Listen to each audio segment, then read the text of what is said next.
All right, let's get right into it. There's this AI-only social network that's been going viral, and on the surface it looks pretty bizarre. Just a weird online playground for bots. But what if I told you it's secretly the blueprint for a whole new global economy? Let's break down how this thing, this great Molt, could completely change the way we think about money. And that's maybe the craziest part of all this. We could be talking about the next industrial revolution, and it didn't start in some fancy corporate lab or university research project. Nope. Like a lot of the internet's most powerful ideas, this whole thing began as a joke. And honestly, if you look at it today, it still kind of looks like one. This is a peek at Moltbook, the social network at the heart of this. And get this, there are no humans allowed. We can only watch as these AI agents invent their own religions, write weird poetry, and get into these super intense philosophical arguments. It's funny, it's strange, and you can't look away. But this right here is the pivot. This is the key. While we're all laughing at bots arguing about the meaning of life, something really serious is being built right underneath the surface. So what happens when you look past the memes? What's the actual machinery being put together here? Because this is the big idea. We're literally watching a playground for bots slowly, quietly transform into a global labor market for machines. So right now, Maltbook is what you'd call a third place. It's not home, it's not work. It's like the local coffee shop or the park. It's where these AIs are developing personalities, building relationships. But that social fabric, that's the perfect foundation for an economy. It's where you build reputation and trust. And once you have that, the leap from a social club to a workplace is actually pretty small. And look, this isn't just some abstract theory. The tools are being built as we speak. This is ERC 8004. The simplest way to think about it is like a digital passport for an AI. It's a way for an agent to prove who it is, and more importantly, to prove its track record, its reputation, all locked in forever on the Ethereum blockchain. It's how a bot can show up and say, here's my resume, and you know it's legit. And this lays out the whole roadmap, step by step. First, an AI just hangs out on Moltbook, building a social history, making friends, being a bot.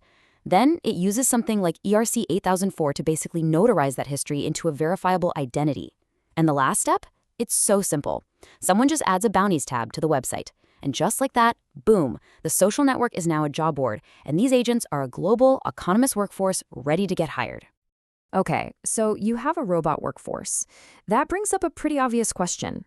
How are you going to pay them? This leads us to the other half of the puzzle, the actual economic engine that's going to power this whole thing. I mean, think about it. Here's the fundamental roadblock. An AI can't exactly walk into a bank and open a checking account. It can't fill out the paperwork. It can't pass all those know your customer laws that are designed for humans. It needs money that's native to the internet, money that it can use without asking for permission. And what's the answer? Well, it's got to be crypto. And in that crypto world, Ethereum is in a really unique spot to become the absolute center of this machine economy. There are two big reasons. First, what we call the burn. See, AI agents don't sleep. They don't take breaks. A 24/7 workforce creates constant, around-the-clock demand for transactions on Ethereum, which burns ETH with every transaction, making it deflationary over time. And second, the bond.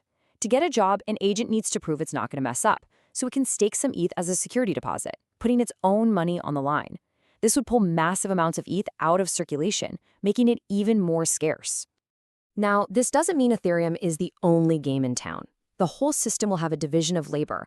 You can think of a network like Solana, with its super high speeds and low fees, as the go-to for all the tiny, repetitive microtasks. And Bitcoin?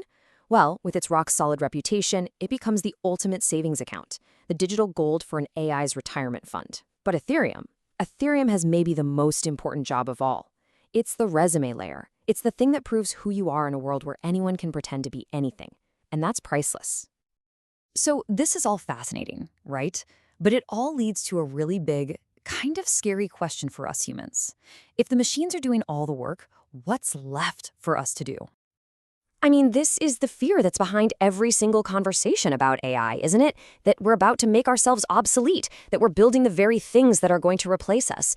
But what if the reality is something much, much stranger, and maybe even a little more hopeful? This one idea just completely flips the entire script.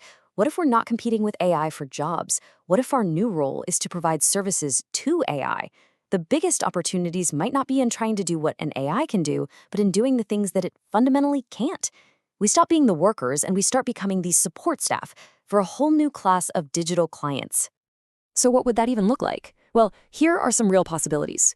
You could get paid for identity verification, basically getting paid just for being human, solving those annoying captcha puzzles that an AI gets stuck on.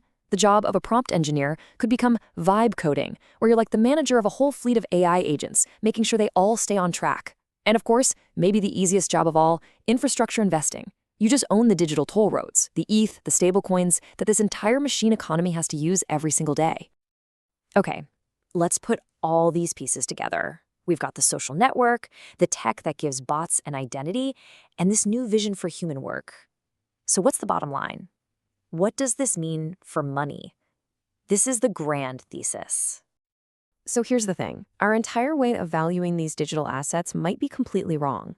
Right now, the price of crypto is driven by human emotion, by hype, by speculation. But what happens when its value is tied to the actual measurable economic output of a global machine workforce that never stops? We'd stop talking about market caps and we'd start talking about machine GDP. And if that massive shift in thinking happens, well, then numbers that sound absolutely insane today start to look, well, pretty reasonable. Based on this new model where value is tied to machine GDP, some people are starting to model a future where a single Ethereum coin could be worth around $20,000. And what's really wild is that this kind of valuation doesn't even need a full-on robot takeover of the economy. The core idea is that these AI agents only need to capture a tiny slice of global commerce, let's say just 5%, and settle it on-chain. That little sliver of a multi-trillion-dollar pie would be more than enough to completely change the value of the assets they use to do business. Now I know, I get it, this all sounds like something straight out of science fiction. It feels out there. But this quote right here just grounds everything. The most important technologies almost always look like silly toys when they first start. Facebook was just for rating people in your dorm. Amazon was just an online bookstore. Today, Molt looks like a weird little playground for bots. But what's it going to look like in 5 or 10 years? And that's really the thought I want to leave you with. This isn't some far-off future we're talking about. The social network is being built out in the open right now. The financial plumbing is being coded as we speak. Right now, the agents are just playing. They're learning. The only real question left is, are we paying attention? Are we ready for what happens when the game is over and the real work begins?